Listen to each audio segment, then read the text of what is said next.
भगवान बुद्ध के पास एक एक अश्वेत रंग की, साधारण भाषा में बोलते हैं थोड़े सांवले काले से रंग की एक लड़की आई। बोले मैं बहुत दुखी हूं क्योंकि मैं इतनी बदसूरत हूं, मैं बहुत दुखी हूं, मैं क्या करूं, मैं कैसे आनंद को प्राप्त करूं, कैसे मैं खुश हो जाऊं, मुझे खुश होने का उपाय दीजिए। इतनी अगलीनेस, इतना गंदा मेरा चेहरा है, मैं काली हूं, भद्दी लगती हूं, इसलिए मैं दुखी हूं, मेरे दुख को समाप्त करिए, मेरे को मुझे कोई रास्ता दिखाइए। भगवान बुद्ध मुस्कुराए, बोले मैं रास्ता दिखाना चाहूंगा, पर मेरा एक काम करिए, जाइए किसी ऐसे आदमी को पकड़ के मेरे पास ले आइए जिसके जीवन में कोई दुख ना हो और बहुत खुश हो।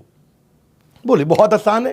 बोले कैसे आसान? मैं अपने किसान जिसके यहां काम करती हूं उसके पास जाती हूं, क्योंकि काम मैं करती हूं और कमाता वो है। तो वो किसान के पास गई, बोली मालिक कल भगवान बुद्ध के पास जाना है क्योंकि मुझे किसी ऐसे व्यक्ति को मिलाना है जो हमेशा खुश रहा, जिसके जीवन में कोई दुख ना हो। तो मालिक कल आप मेरे साथ चलिए। तो किसान ने बोला कि भाई मैं तो खुद ही बहुत दुखी हूं, मैं कैसे चलूंगा, मैं आपको डिसअपॉइंट नहीं करना चाहता। बोले मालिक आपके पास तो जमीन है, पैसा है, खाना है, आप कैसे खुद दुखी हैं? तो किसान ने जवाब दिया कि मेरे पास जमीन है, खाना है, पैसा है, लेकिन ये सब कुछ मैं जमींदार को दे देता हूं। जमींदार मुझसे ले जाता है, उसको किसानी करनी भी नहीं पड़ती, उसको खेती करनी भी नहीं पड़ती और वो कमा लेता है। वो हमसे ज्यादा कमाता, हमसे ज्यादा सुखी है, हम तो उसी के लिए काम कर रहे हैं। तो बोली ओके नो प्रॉब्लम, मैं जमींदार के पास चली जाती हूँ, वो ज्यादा सुखी है। तो जमींदार के पास जाती है और बोलती है कि भगवान आप मेरे साथ चलिए, मुझे भगवान बुद्ध के पास जाना है, किसी ऐसे व्यक्ति से मिलाना जिसके जीवन में कोई दुख ना हो। जमींदार हैरान हो गया, बोले मैं तो सबसे ज्यादा दुखी हूं।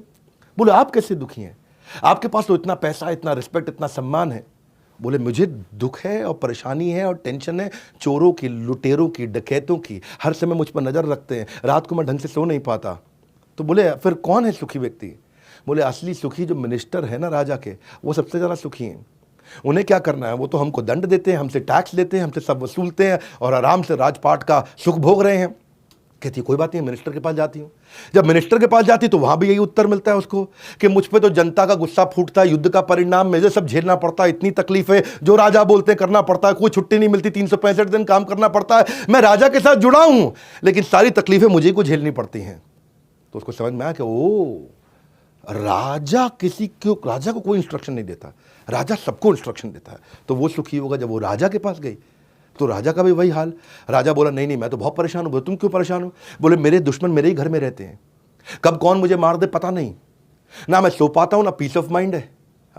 मैं तो इतना परेशान रहता हूं कि मैं कहीं अकेले भी नहीं जा सकता, मेरे साथ में इतने लोग जाने पड़ते हैं और कभी कभी मन करता है कि मैं भी अकेले में बाजार जाऊं, कुछ खाऊं पीऊं, लेकिन इतने लोगों के साथ जाना पड़ता है क्योंकि हर समय टेंशन में रहता हूं।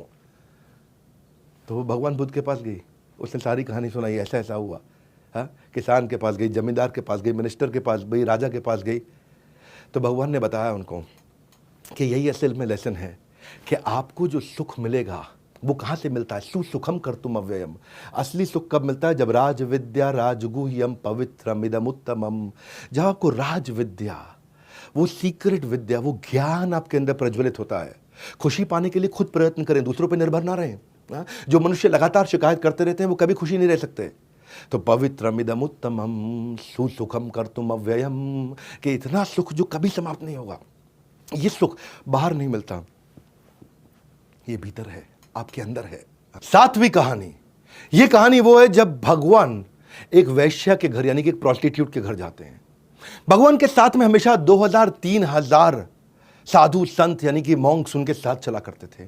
जब वो उनके साथ चलते थे तो उनका नियम था कि कहीं पे भी किसी भी गांव में 3 दिन से ज़्यादा नहीं रहे, ताकि वहाँ के लोगों के ऊपर खाने का, व्यवस्था का कोई बोझ ना पड़े। तो नए नए गांव जाते थे। वे एक गांव में पहुँचे तो वहाँ एक बहुत सुंदर, बला की सुंदर, इतनी खूबसूरत एक स्त्री ने उनका स्वागत किया जिसका नाम था आम्रपाली। आम्रपाली ने उनको बोला कि आप मेरे घर पर भिक्षा स्वीकार करने के लिए आए, मैं आपको भोजन खिलाना चाहती हूँ। और जब आम्रपाली की बात हुई तो सारे गाँव वाले